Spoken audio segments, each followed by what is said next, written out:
Welcome to the Learning Pines YouTube. We hope this video helps. You start by opening Shortcuts and selecting the specific shortcut you intend to update. Tap the three dots to open the editor view, then find the icon or settings area near the shortcut title. Once you tap the current icon, a small menu appears letting you pick a photo, glyph, or file. Make sure to choose photo when you want a custom image. This gives you access to your camera roll and files, which is faster than recreating an asset from scratch. You now select the image source, photo for camera roll or files for a prepared PNG or JPG. Tap the chosen image and adjust the crop within the circular preview. This ensures the app icon looks centered and readable on home screens.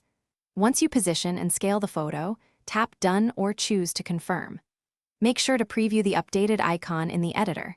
If it looks off, reopen the selector and tweak the crop until the visual balance is correct. Because you finish by tapping Done to save the shortcut changes, then run the shortcut once to verify everything functions as expected. If the new photo doesn't appear on your home screen or widget, close and reopen Shortcuts or reapply the image. Sometimes the UI needs a refresh. If you still have problems, convert your image to a standard PNG or JPG and reduce very large file sizes. This removes format or performance issues.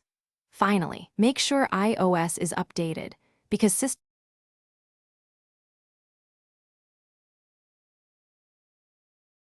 Thanks for watching. Consider subscribing if we helped you.